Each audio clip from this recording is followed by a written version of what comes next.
Amigos, continuamos con más de Buenos Días y estamos compartiendo con ustedes imágenes en vivo de un refugio ubicado en Polonia, frontera con Ucrania. Recordemos que según las cifras oficiales, alrededor de 10 millones de personas han salido de Ucrania, producto de esta invasión rusa que lleva más de 3 semanas. Allí vemos las imágenes, la gente intentando salir por diferentes puntos y los centros de refugio que se han establecido en Polonia, que ha sido el país que más cantidad de desplazados ha recibido.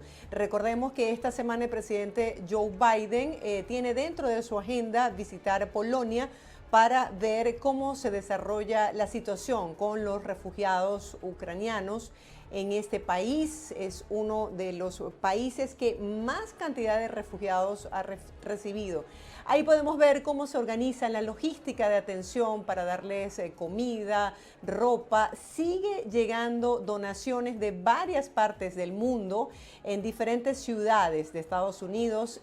Las personas se han acercado para colaborar con alimentos no perecederos, con comida, con cobijas, toallas, todo lo que usted pueda colaborar es bien valioso y seguramente gracias a las distintas ONG va a llegar a todas estas personas que están allí esperando definitivamente una mano amiga en medio de este conflicto y de esta guerra que arrecia con cada día que pasa. Para brindarles a ustedes los detalles de los hechos ocurridos en las últimas horas en territorio ucraniano, tenemos con nosotros en vivo a Alejandro Linares, periodista y analista internacional, quien forma parte ya del equipo de BPI TV. Alejandro, buenos días, gracias por acompañarnos. Feliz inicio de semana y quiero que nos hables un poco acerca del mensaje del presidente Zelensky cuando dice que va a intentar nuevamente la vía del diálogo y dice que aunque sea un 1% de probabilidad de que se pueda lograr darle el cese a este conflicto, él lo va a intentar,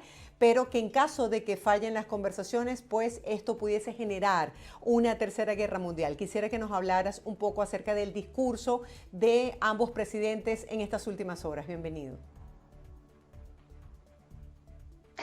Hola Marjorie, ¿qué tal? Es un placer saludarte nuevamente. Saludos también para la audiencia. Con relación a lo que ha dicho el presidente Volodymyr Zelensky en las últimas horas, hay que precisar que él estuvo hablando ante el Knesset, que es el Parlamento de Israel, en esa audiencia, en esa comparecencia. Zelensky le reclamó en términos muy duros, muy duros a Israel el que no haya tomado una posición más resuelta. Zelensky reclamó, por ejemplo, que Israel aún no ha impuesto sanciones económicas o sanciones comerciales a Rusia. También reclamó que Israel es de esos países que aún no se suman a la lista de naciones que han concedido ayuda militar a Ucrania. Hizo mención Zelensky al sistema antiaéreo de Israel, uno de los más avanzados, de los más desarrollados del mundo, el Iron Dome, la cúpula de hierro. Zelensky se preguntó por qué Israel no ha asistido a Ucrania con indumentaria, con equipos militares de este tipo. Así que fue muy dura y también muy crítica la intervención de Zelensky ante el Parlamento de Israel. En cuanto a su llamado a la negociación, a Vladimir Putin para sentarse a negociar, a mi modo de ver, tiene que ver o se relaciona con posibles avances en las conversaciones que se han producido desde finales de febrero, desde el 28 de febrero, entre delegaciones ucranianas y delegaciones rusas. Los líderes, en concreto los presidentes, no presentan la posibilidad o no ponen ante la mesa, sobre la mesa, la posibilidad de negociar, de sentarse a conversar con su contraparte si antes no ha habido avances sustanciales en los encuentros entre delegaciones y subdelegaciones. Si Zelensky se está dirigiendo directamente a Vladimir Putin y le está diciendo, es el momento de negociar, es la hora de negociar, muy seguramente lo está haciendo porque en estos 5 encuentros que hemos visto entre delegaciones ucranianas y delegaciones rusas, ha habido avances sustanciales. ¿Cuáles serían esos avances? Porque ya hemos visto que Zelensky ha dicho que no va a ceder sobre Crimea y bueno, está pidiendo conversaciones justas y sin demora e hizo una advertencia. Dice que si no, las pérdidas rusas serían tan grandes que tardarían generaciones en recuperarse. Hemos visto de parte de Vladimir Putin una disposición para negociar. A ver, cuando hablo de avances, por ejemplo, en el tema de la neutralidad. Uno de los reclamos de Rusia, una de las exigencias de Rusia es que Ucrania no ingrese a la Unión Europea, que Ucrania no forme parte de la OTAN. En el caso de la aspiración ucraniana de formar parte de la Unión Europea, eso aún está en veremos, eso aún está en trámites. En el caso de la aspiración ucraniana de formar parte de la Organización del Tratado del Atlántico Norte, Ucrania de alguna manera ya ha admitido que por lo menos en el futuro próximo, en el futuro cercano, no van a ser parte de la OTAN, con lo cual se estaría cumpliendo esa condición de neutralidad o esa petición de neutralidad que ha demandado Rusia. En ese sentido, puedo hablar de un avance. En cuanto al tema territorial, ciertamente Ucrania no está o estaría dispuesta a reconocer, por ejemplo, la península de Crimea como parte de la geografía rusa. No está, o por lo menos hasta el momento, ha dicho que no estaría dispuesta a reconocer la independencia de las regiones de Luhansk y de Donetsk, pero son puntos que una vez llevados a la mesa de diálogo, llevados a la mesa de negociación, podrían discutirse. En el caso de Rusia, hasta la semana pasada, voceros, importantes voceros del Kremlin, entre ellos el ministro de Exteriores de Rusia, Sergei Lavrov, había dicho que las propuestas que estaba haciendo Ucrania le parecían mucho más reales.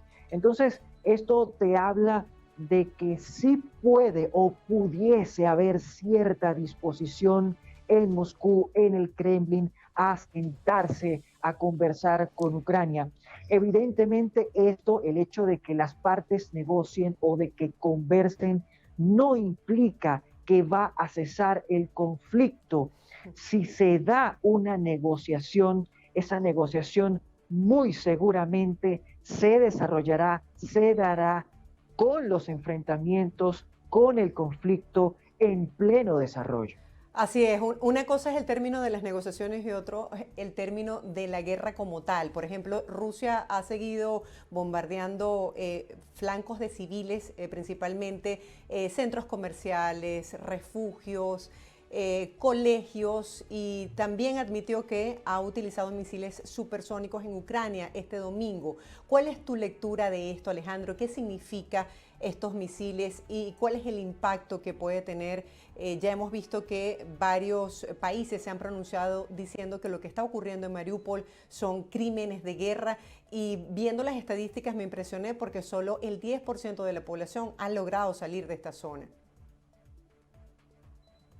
Sí, sí.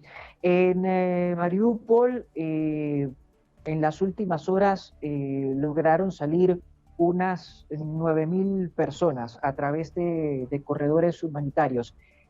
Para que tengas una idea, a través de corredores humanitarios, solo a través de corredores humanitarios, han podido salir de Ucrania 18.000 personas. De esas 18.000, 9.000 salieron tan solo de Mariupol, y aún queda mucha gente, aún quedan muchos civiles atrapados en Mariupol. Ahora, ¿por qué Rusia se ha ensañado tanto en los últimos días, en las últimas semanas en Mariupol? Porque es una ciudad estratégica. Si Rusia logra hacerse con el control de Mariupol, Rusia, por ejemplo, podría tener entrada y salida al mar de Azov a través de Mariupol. Eso le permitiría hacer llegar pertrechos, tropas, vehículos militares, armas, todo a través del mar de Azov y por supuesto a través de Mariupol. Pero Mariupol también es importante porque si Rusia conquista Mariupol, Rusia, que ya tiene el control de Crimea, que ya tiene el control de Jersón, podría crear un corredor que fuese desde Crimea hasta Jersón, desde Jersón hasta Mariupol, desde Mariupol hasta el Donbass, es decir, hasta las regiones de Luhansk y de Donetsk, y todo ese inmenso corredor le permitiría a Rusia no solo controlar la franja sureste de Ucrania, sino avanzar también desde el sur en sentido norte, es decir, hacia Kiev, que es una ciudad que ha mostrado o ha demostrado una gran capacidad de resistencia y que aún no ha podido ser controlada por las fuerzas rusas. O sea, según entiendo, según lo que estás explicando, este interesante análisis territorial y de las fuerzas tácticas, de continuar la avanzada rusa como lo ha venido haciendo, ¿le queda poco tiempo para que llegue a la capital? A ver, el tiempo que podría demorar Rusia en tomar el control de Kiev es impreciso, es muy difícil definirlo. Sería supremamente irresponsable que te dijera que Rusia tomará el control de Kiev en las próximas horas, en un día o en una semana. Lo que sí es cierto es que la resistencia ucraniana ha hecho que el avance de Rusia hacia Kiev, sobre Kiev, se haya ralentizado, se haya enlentecido. Entonces, en este momento, el avance de las fuerzas rusas, al menos de las fuerzas terrestres sobre Kiev, se encuentra, por así decirlo, estancado. Ante esa situación de estancamiento, Rusia necesita enviar más fuerzas, enviar más militares, más vehículos, más apoyo para que combatan en el norte y refuercen a las tropas, a los militares rusos que ya se encuentran combatiendo en el norte y que intentan tomar Kiev. Entonces, repito lo que decía hace un minuto. Si Rusia logra hacerse con el control de esta franja sur, sureste, este, perfectamente podría empezar a avanzar desde allí hacia el norte, reforzar las tropas, las fuerzas que ya se encuentran en el norte y asediar con mucha más dureza, con mucha más intensidad la ciudad de Kiev. El presidente Zelensky decía, ya para cerrar porque se nos fue el tiempo, Alejandro, que le hace un llamado al presidente de China para que condenara esta barbarie. Es decir, por todo lo que estás explicando, si la OTAN o Estados Unidos o la Unión Europea quieren hacer algo a favor de Ucrania, ¿este es el momento? Por supuesto que es el momento y de hecho ya la Unión Europea se está preparando para asestarle un muy duro golpe a Rusia, un muy duro golpe en términos económicos.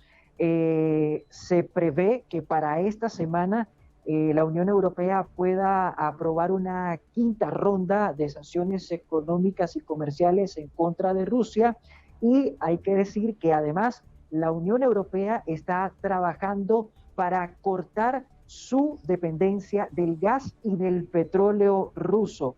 De hecho, Alemania, que es una de las naciones europeas que más depende del gas ruso, firmó durante este fin de semana un acuerdo con Qatar para importar gas natural licuado desde Qatar, con lo cual encontrarían a un proveedor que les permitiría suplir o más bien eliminar, echar por tierra esa dependencia que tiene Alemania del gas ruso. Alejandro, gracias por este interesante análisis. Como siempre, pues nos pones en contexto bajo un tema que repercute al mundo, como es la invasión de Rusia a Ucrania. Era Alejandro Linares, internacionalista y brillante periodista venezolano que nos acompaña el día de hoy, quien forma parte del equipo de BPI TV.